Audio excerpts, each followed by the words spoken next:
Vous êtes bel et bien sur École à domicile TV, vous le faites bien.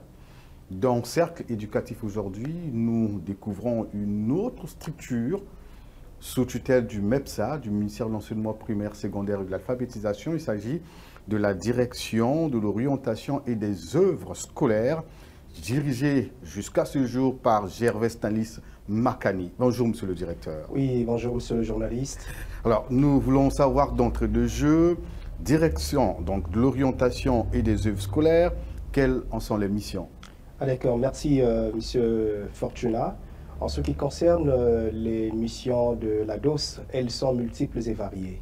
Mais je vais en citer quelques-unes. Nous réalisons les transferts scolaires conformément à la carte scolaire produite par la direction des études et de la planification. Mais aussi, nous avons en charge les bourses et les aides scolaires.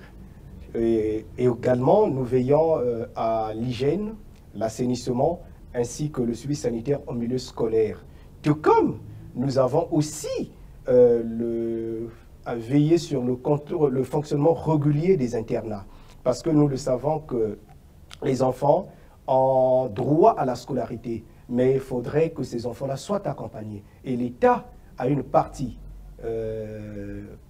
en termes de mission que l'État assume. Voilà, en quelque sorte, on a ainsi présenté les missions de la direction de l'orientation et des offres scolaires, mais il faut vous dire que la direction de l'orientation et des offres scolaires est une direction qui, naturellement, commence à travailler depuis le préscolaire, donc du préscolaire jusqu'au lycée. Et lorsque nous travaillons du préscolaire jusqu'au lycée, il nous faut procéder à la gestion du fichier scolaire, donc la traçabilité de la scolarité de l'enfant. Voilà nos missions. On va certainement parler de ça tout à l'heure, mais bien avant, alors, comment se fait l'orientation? Nous savons qu'on en parle tout le temps dans la cité, les intellectuels en parlent, on dit que c'est un vrai problème aujourd'hui. C'est quoi l'orientation scolaire? Bon, qu'est-ce qu'on entend par orienter? Orienter, en quelque sorte, c'est montrer à l'enfant la direction à suivre, ou encore lui fournir les outils qui puissent lui permettre demain de se considérer dans la société, avoir sa partie dans la société. Voilà ce qu'on entend par orienter. Donc, c'est le suivre. Et lorsque vous le suivez, il faut obligatoirement que cet enfant ait un choix à opérer. Parce que lorsqu'il a opéré le choix, ça voudrait dire c'est son avenir. Et un choix mal fait voudrait dire que c'est son avenir qui est hypothéqué.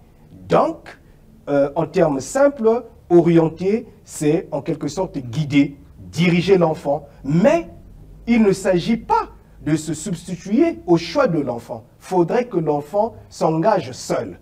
C'est pourquoi vous avez par exemple le premier palier. Le premier palier voudrait dire quoi? Lorsque un enfant arrive au niveau de la 5e, à ce stade, on peut lui dire que tu as d'autres opportunités. Au lieu d'être simplement au niveau du collège général, tu peux aller aussi du côté, par exemple, du collège technique, où on peut devenir, par exemple, un ingénieur en informaticien, ingénieur en maçonnerie, parce que ça nous manque énormément.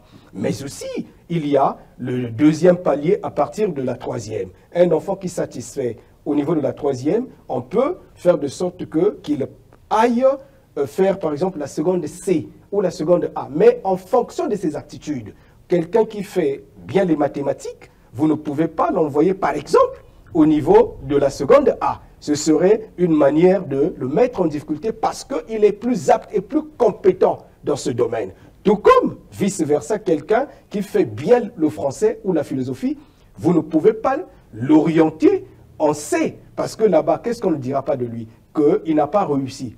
Et le troisième palier, c'est finalement lorsqu'on a satisfait au baccalauréat. Il faudrait qu'on dise à un enfant, ou qu'on dise aux enfants, l'élève surtout, que voilà les chances que tu as quand tu as satisfait au baccalauréat. Tu peux t'inscrire à l'école normale supérieure, je prends mon cas, tout comme tu peux t'inscrire dans une faculté de médecine. Donc, il y en a assez.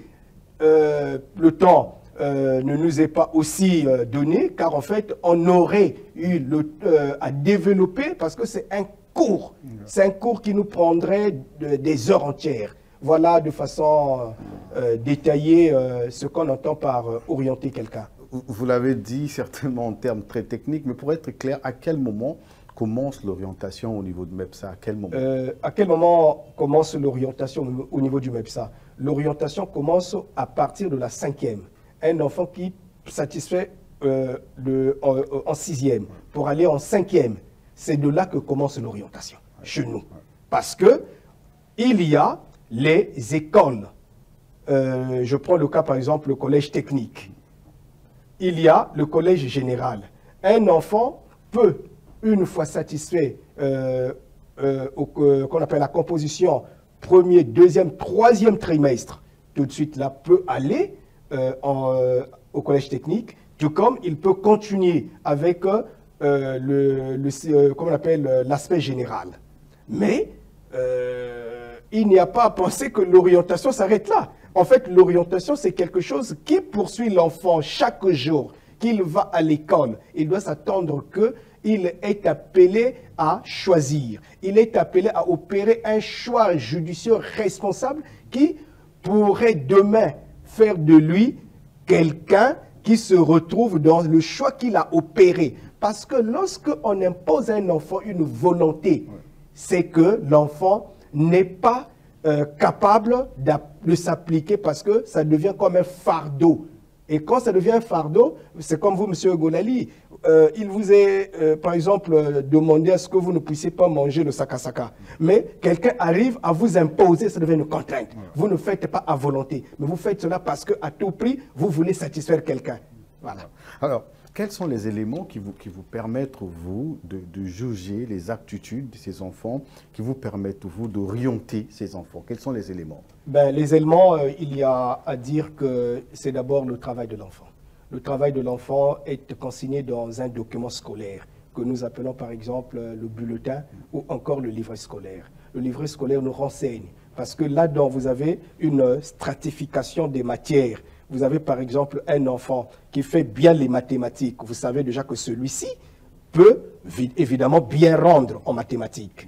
Et à partir de là, nous avons un élément. Mais aussi, il arrive que nous ayons par exemple des enfants qui ne sont pas totalement aptes en mathématiques. Mais nous pouvons les guider, les orienter, les assister pour que là où ils se sentent faibles, qu'ils améliorent leur performance pour que finalement qu'ils soient un peu moyens partout. Donc, en termes simples, il y a lieu de dire c'est le travail de l'enfant qui nous détermine pour l'orienter. Alors, est-ce que vous avez, vous, les moyens? Nous savons que la population scolaire voilà, au sein du MEPSA, c'est une grande population. Est-ce que la DOS a des moyens de suivre depuis la 5e jusqu'en terminale les élèves afin de mieux les orienter? Est-ce que vous avez des moyens? Est-ce que vous le faites? Bon, pour ne pas être démagogue, parce que l'école ne rime pas avec la démagogie. La difficulté, elle est à ce niveau. Parce que nous avons à peine quelques éléments d'appréciation pour nos enfants. Je prends par exemple ceux de l'intérieur. Ceux qui sont par exemple à Tchambanzassi, qui se retrouvent à Pikunda, qui se retrouvent à Kotipoko ou encore qui se retrouveraient à Kingwe. Nous ne pouvons pas les suivre tout de suite là parce que nous n'avons pas le document de cadrage qui puisse nous permettre de dire, bon, tel élève fréquentant par exemple ce jeu de Kingwe fait bien les mathématiques. Nous nous servons des directions départementales. Ce sont les directions départementales qui arrivent à nous produire les données statistiques pour nous dire, voilà par exemple, nous avons tant d'élèves en 5e qui font bien les mathématiques, qui font bien les sciences physiques. Mais dire qu'à notre niveau, parce que je peux déjà vous dire que le premier souci qu'on a, c'est que l'élève congolais ou le parent congolais a oublié l'importance du livret scolaire. Le livret scolaire était un élément important, était un outil fondamental pour suivre ou pour tracer la scolarité de l'enfant. Tant que nous n'allons pas réintroduire ou réinstaurer la pratique du livret scolaire, difficilement qu'on arrive là. Mais aussi, il faut peut-être ajouter, parce qu'aujourd'hui nous sommes à l'ère numérique ou du numérique, il faudrait que nous soyons à mesure d'informatiser l'école congolaise. Tant que l'école congolaise n'est pas informatisée, jamais du tout on parlera de la traçabilité, jamais du tout on parlera de la fiabilité dans le cadre de l'orientation ou encore dans le cadre de guider ou encore d'assister ces enfants-là qui ont besoin effectivement de notre apport. Parce que nous sommes une direction à vocation sociale. C'est à nous de mettre à la disposition de l'enfant le côté social qu'il attend, parce que l'école, en réalité, n'est pas un bien marchand, mais l'école est un bien social. Alors, monsieur le directeur, si vous basiez, vous l'avez dit tout à l'heure, sur les compétences, sur les résultats scolaires des élèves pour mieux les orienter, est-ce que vous êtes conscient qu'il y a de la corruption dans certains établissements, les notes qui sont gonflées, on va dire, entre guillemets, soit entre l'élève et le professeur, l'achat des notes. Mais à ce niveau-là, qu'est-ce que vous faites, vous? On est conscient. Je puis dire que la corruption est devenue comme une maladie congénitale. Souvent, on croit que la corruption, c'est juste pendant les examens d'État. Mais non, même pendant... Non, voilà. Non, la corruption ne se situe pas simplement au niveau des examens d'État. La corruption commence à partir du moment où moi, je suis élève. Je viens voir M. Fortuna. Je lui dis la note ne correspond pas, elle ne me convainc pas. J'ai besoin que ma note soit améliorée. Je vous donne par exemple 1000 francs. C'est de là que commence déjà la corruption. Mais à notre niveau, dire que nous ne connaissons pas cela, non. Nous sommes informés. Nous sommes informés. Et aussi dire que tout ce qui se fait au niveau des écoles, que les chefs d'établissement sont au courant, il y en a qui ne sont pas parfois informés. Mais ce sont les mauvaises pratiques développées, soit par leurs collaborateurs, ou soit encore par des tierces. Il y en a qui sont devenus plus pédagogues que le pédagogue.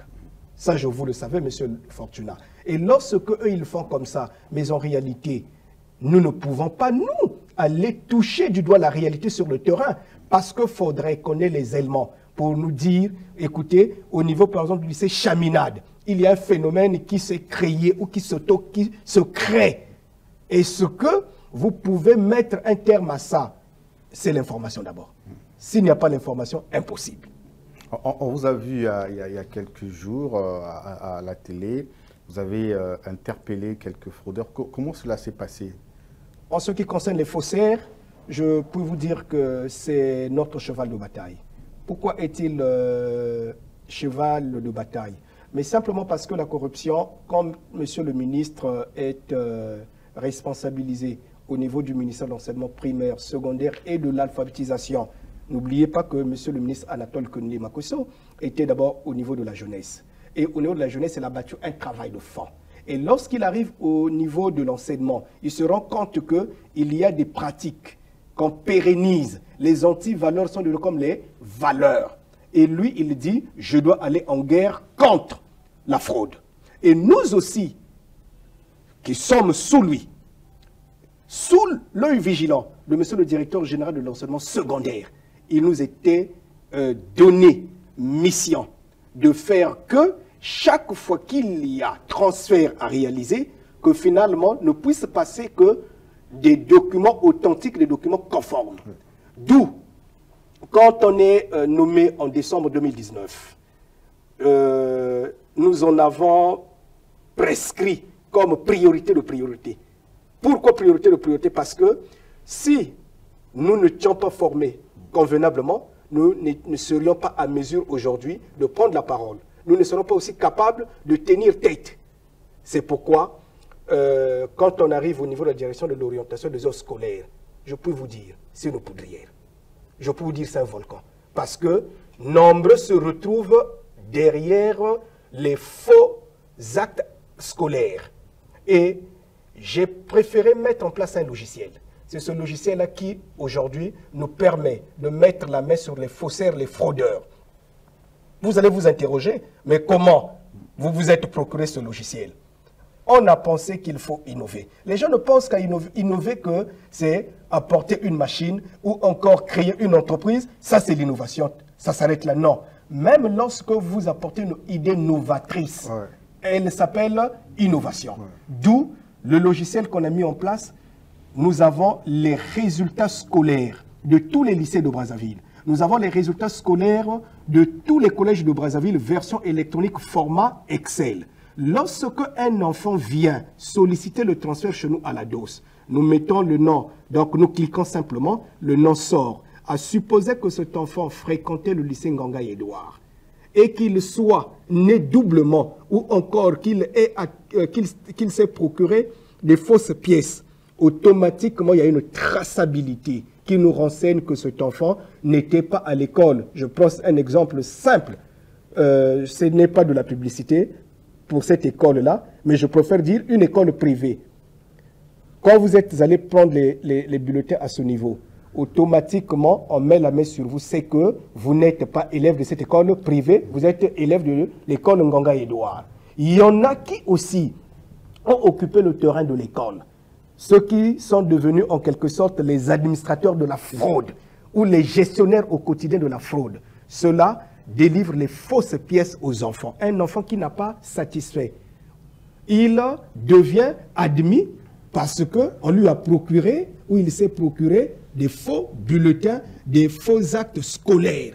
À peine hier, il y a un sur lequel on a mis la main qui est en train de nous dire mais l'école congolaise, ces pièces ne sont pas sécurisées. En quelque sorte, je voulais simplement dire que l'administration congolaise, elle n'est pas sécurisée, du point de vue des actes administratifs. Vous voyez? Et nous, à notre niveau, lorsque nous avons commencé à mener la campagne le 1er septembre 2020, nous nous sommes dit qu'il faut déployer les missions d'enquête sur le terrain. Ce sont les missions d'enquête qui sont descendues, qui se sont rendues compte que tous les documents déposés au niveau de la DOS, documents fournis par les élèves, qui sollicitent les transferts, la plupart, ces élèves-là qui proviennent des écoles privées, sont des documents irréguliers. Et à partir de là, nous, qu'avons-nous fait? On a d'abord pris l'initiative d'appeler l'école. Oui. Et lorsqu'on appelle l'école, le promoteur arrive, nous lui disons, voilà, ce sont vos bulletins qu'on a en face de nous. Reconnaissez-vous ce bulletin? Ah non, je ne reconnais pas les bulletins. Mais c'est le label de l'école, c'est l'adresse de l'école, c'est effectivement la marque déposée d'une école privée. À partir de là, quand le promoteur dit, ça je ne reconnais pas, qu'est-ce que on a fait? On a pris le contact téléphonique de l'élève qui est venu solliciter le transfert parce qu'il y a aussi une fiche individuelle. Parce qu'on s'était rendu compte que quand un dossier nous est déposé, s'il n'y a pas une fiche individuelle où nous avons tous les renseignements, difficilement qu'on ait la possibilité de rattraper les malfrats. Ouais. D'où, avec le contact téléphonique, quand on a appelé, tout de suite l'enfant se présente à nous. En fait, on participe à la pédagogie. Ouais. On dit, bon, écoutez, votre dossier est un dossier irrégulier, mais si vous pouvez coopérer avec nous, certainement que nous allons vous aider à avoir un vrai document. Et l'enfant nous dit, bon, moi j'ai eu mon dossier par le biais de. Est-ce qu'on peut avoir son contact? Oui. Et lorsque le contact nous est donné, nous ne l'appelons pas directement. Nous nous soumettons à la disposition de la gendarmerie. C'est la gendarmerie qui se saisit du dossier et ce n'est que la gendarmerie qui appelle le malfrat ou le faussaire. Et lorsqu'il arrive, il n'a même plus le temps de se justifier parce qu'il se reconnaît déjà dans le faux. Il y en a aussi certains qui ont falsifié les reçus de la DOS. Vous voyez, l'an dernier, c'est mon prédécesseur qui était là, monsieur Alain Mbumba, monsieur Alain Rémy Blaise Mbumba, à qui peut-être je vais féliciter pour le travail abattu. Je lui rends hommage pour cette façon de faire. Mais son reçu était dans la rue parce que celui qu'il avait en quelque sorte eu l'an dernier n'avait pas l'information qu'il y a eu quelqu'un d'autre au niveau de la direction de l'orientation des heures scolaires. Et lorsqu'il falsifie, il scanne, il va déposer au niveau des écoles, les directeurs, les proviseurs informés que ce n'est pas M. Mbumba qui est censé réaliser les transferts, mais plutôt c'est M. Makani, directeur de l'orientation et des œuvres scolaires.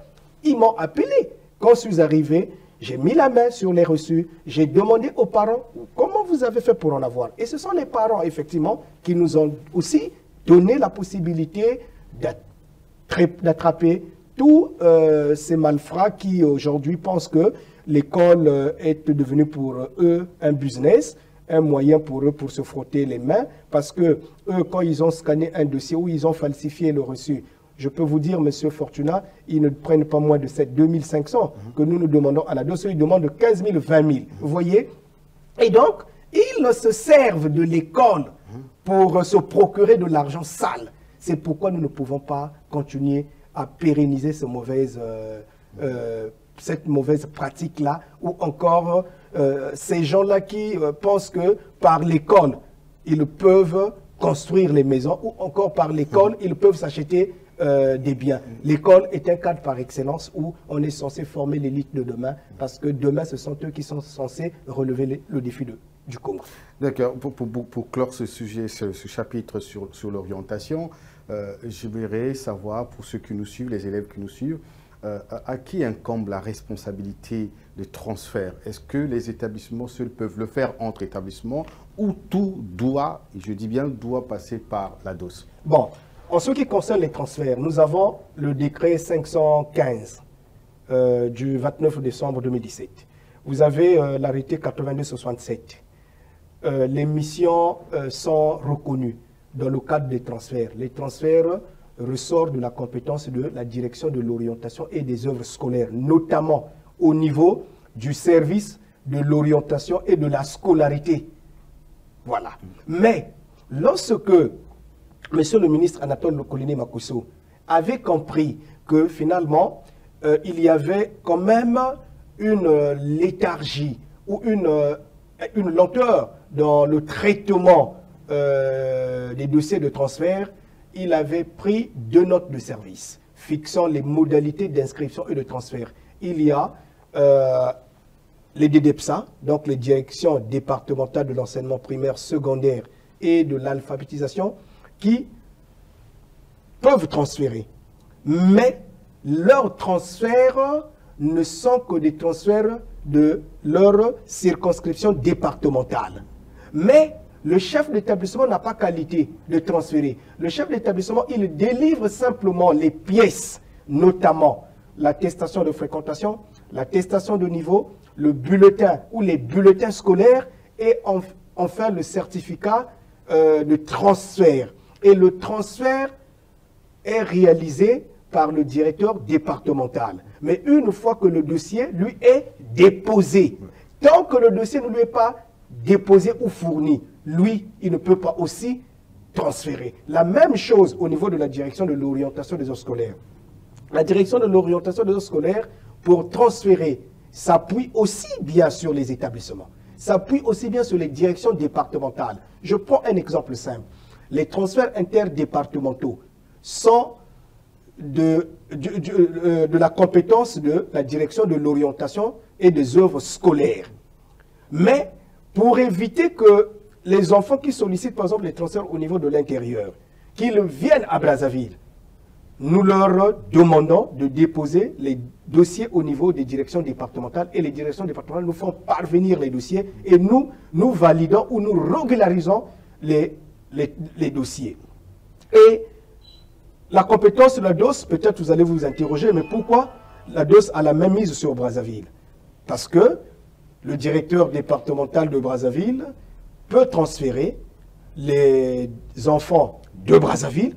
La DOS également peut transférer ou transfère directement les enfants de Brazzaville. Parce que vous voyez, ils sont nombreux. Vous avez par exemple pratiquement 1 million d'élèves. Et lorsque vous avez 1 million d'élèves et qu'il y ait par exemple 10 000 élèves qui viennent ou qui sollicitent le transfert au niveau d'une seule direction, difficilement que les dossiers soient traités en urgence ou avec diligence. Sur quels critères est-ce que vous avez, vous, des exigences ou des conditions dans le transfert? Est-ce que c'est le choix d'un élève qui pense que, bon, je peux à n'importe quel moment quitter un établissement pour un autre? Est-ce qu'il y a des conditions? Bon, il y a à vous dire, Monsieur Fortuna, que nous avons une période à laquelle nous réalisons les transferts. De façon officielle, souvent, c'est la fin d'une année scolaire et le début d'une nouvelle année scolaire. Et en termes de critères, la campagne ou le transfert, c'est quelque chose qui peut se faire de façon permanente. Vous pouvez avoir un parent d'élève qui est muté il veut quitter Pointe-Noire en milieu d'année, mais il a des enfants. Il faudrait que ces enfants-là soient transférés, parce que ces enfants-là ne vont pas simplement rester à la maison parce que papa est affecté ou papa a été muté. Là, nous pouvons les transférer. Mais pour transférer cela, nous exigeons beaucoup de choses. Il nous faut avoir la note de mutation, soit encore la note d'affectation du tuteur. Il nous faut avoir l'acte de naissance, la photocopie en couleur. Il nous faut avoir les bulletins, l'attestation de fréquentation, l'attestation de niveau. Maintenant, quand il s'agit de la campagne officielle, là par exemple, nous sommes à la fin de la campagne des transferts scolaires année 2020-2021. On l'avait commencé le 1er septembre et elle prend fin aujourd'hui. Et au moment où je vous parle, ils sont en train de travailler. Mais les critères sont lesquels? Premier critère, c'est le respect de la carte scolaire qui est produite par la direction des études et de la planification. Parce qu'un enfant qui habite par exemple Kinsoundi ne peut pas quitter Kinsoundi au profit de Chaminade. Ou encore un enfant qui habite Mikalou ne peut pas quitter Mikalou au profit de Nganga Edouard. Là, il y a une réglementation à respecter. Mais en ce qui concerne la concession du dossier, nous avons la photocopie de l'acte de naissance. 2, nous avons les bulletins, premier, deuxième et troisième trimestre. Mais pour cette année, c'est une particularité. Nous n'exigeons que 2 bulletins, premier et deuxième trimestre. Peut-être pour les enfants qui ont participé à la session de rattrapage, cela nous exigeons 3 bulletins. Il y a l'attestation de niveau, l'attestation de fréquentation et nous avons le certificat de transfert qui est délivré par les chefs d'établissement. Mais il y a aussi une spécificité au niveau des écoles privées. Au niveau des écoles privées, nous exigeons dans le dossier ou la composition du dossier l'attestation de non-redevance. Parce que certains parents, un enfant qui fréquentait une école privée, lorsqu'il est à bout de souffle, il se dit « je ne paye pas ce que je dois à l'école, je préfère aller placer mon enfant dans une école privée et publique » et il pénalise l'école. Et le ministre Anatole Colline Makosso a fait de sorte que tout transfert d'un enfant provenant d'une école privée, il faut nécessairement qu'on insère l'attestation de non-redevance. Dernière question, parce que nous sommes arrivés à la fin de cet entretien. On a beaucoup à dire, surtout que vos missions sont plurielles. Nous espérons que vous reviendrez sur ce plateau pour que nous parlions des aides scolaires et des bourses. Mais pour le moment, pour ce premier numéro avec vous, nous nous sommes concentrés sur l'orientation. La dernière question, est-ce qu'un élève peut quitter l'établissement parce que il se sentirait, on va dire, en insécurité ou encore quand il constate que l'école n'est pas mieux organisée? J'ai entendu un débat un jour que bon, un élève aurait quitté un établissement parce qu'il jugerait le niveau des profs très bas et il a décidé de quitter l'établissement. Est-ce qu'on peut quitter parce que soit les professeurs sont toujours absents, ils ne viennent pas, ils ne respectent pas les heures de cours, ou encore ils constatent que l'école n'est pas sécurisée? Bon, je voudrais aborder cette question avec 2 approches. Première approche, c'est de vous dire qu'il arrive des fois qu'effectivement, le départ ou la migration d'un enfant soit occasionné par le phénomène que vous venez d'énumérer. Il y en a par exemple le harcèlement sexuel. C'est un vrai problème. Un enfant peut quitter l'école ou l'établissement au profit d'un autre établissement. Ou tout comme un enfant peut estimer que mon professeur, son rendement n'est pas positif. C'est possible. Mais la question qu'on peut se poser, est-ce que lui a qualité, effectivement, de former un enseignant? Oui, le vrai inspecteur, c'est l'élève. Ça, il faut le reconnaître. Ce n'est pas peut-être les inspecteurs qui sont formés ou encore qui sont nommés les inspecteurs itinérants. Le vrai inspecteur, c'est l'élève, c'est vrai. Mais, en réalité, ça, c'est vraiment de façon subjective qu'un enfant quitte l'établissement parce que son enseignant n'est pas compétent. Mais la deuxième approche, c'est quoi? Oui, c'est effectivement le phénomène que nous appelons communément violence en milieu scolaire. Actuellement, nous saluons le comportement civique des enseignants. Nous saluons le comportement civique des dirigeants ou encore des différentes équipes de maîtrise. Mais aussi, nous saluons le savoir-faire de Monsieur le ministre Anatole Kolele Makosso. Parce qu'il y a eu des gens qui se sont retrouvés en difficulté parce que chaque jour, les établissements étaient comme des établissements fichés. Oui.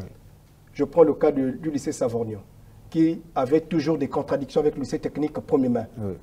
Nous prenons Nganga Edouard, le lycée Nganga Edouard, qui avait toujours des contradictions avec le lycée technique industriel premier main. Oui, l'insécurité est un phénomène réel qui peut occasionner à ce qu'un enfant puisse quitter un établissement. Ça, c'est normal. Mais aujourd'hui, vous vous rendez compte que les violences au milieu scolaire n'existent presque plus. Presque plus, oui. Voilà. Ouais. Et c'est à féliciter. Ouais. Mais aussi, c'est avec votre effort. Parce que vous communiquez, vous sensibilisez. Et quand vous sensibilisez, automatiquement, les gens prennent conscience, les parents d'élèves se rendent compte que c'est un travail de chaîne. Ils conscientisent les enfants à la maison, parce qu'au départ, l'on croirait même que lorsque l'enfant va à l'école, il est mis à la disposition de l'école, les parents se déchargent de leurs responsabilités. D'accord.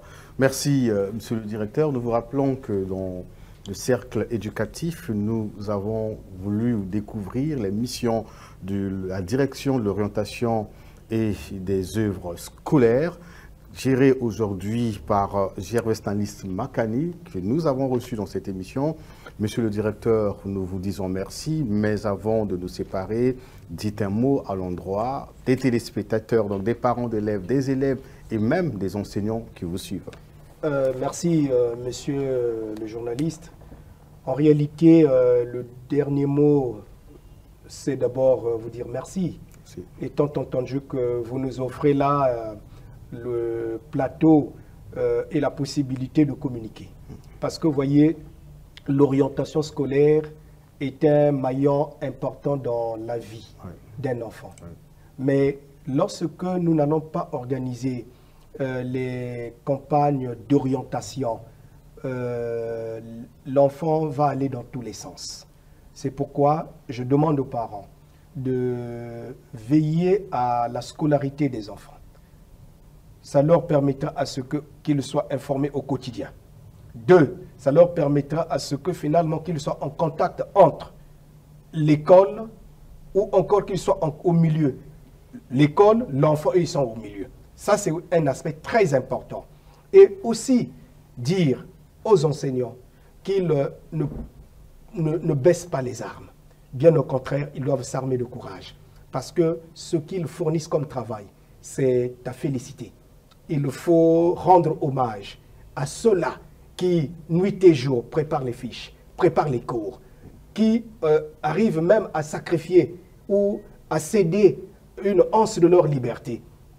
Tout comme, je peux me permettre de dire aux chefs d'établissement, qui sont en train de réfléchir nuit et jour, comment dispenser les enseignements de qualité avec le principe du protocole sanitaire, 50 par classe. Vous voyez, il est arrivé un moment où j'ai eu pitié des enseignants, j'ai eu pitié des parents d'élèves, parce que quand ils viennent vers nous, ils nous disent, mais moi j'ai transféré mon enfant, malheureusement là-bas, on ne veut pas recevoir mon enfant.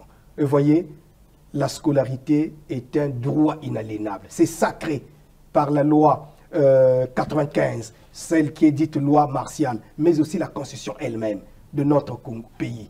Donc, je crois savoir qu'en ce qui concerne l'école, qu'on ne pense pas que l'école, c'est le terrain de la démagogie, ou encore l'école, c'est le lieu de la distraction, mais plutôt l'école est ce cadre par lequel, ou le moule par lequel on est censé former les gens, où on est censé refonder le mental ou le logiciel des dirigeants de demain. Et à ce titre, je peux vous dire que je sais compter sur vous. Je crois que ce n'est pas la première et ni la dernière. Exactement. Chaque fois que vous aurez besoin de nous, nous nous présenterons pour échanger, parce que nous apprenons ensemble avec vous. Merci beaucoup, monsieur le directeur. Vous êtes sur EAD TV, c'est simple. Abonnez-vous pour ne rien manquer, parce que c'est une chaîne éducative. Ça nous forme, ça nous informe. Abonnez-vous, cliquez sur j'aime, cliquez sur abonner pour ne rien manquer. Merci à vous qui nous suivez sur EAD TV. Nous nous retrouvons la semaine prochaine.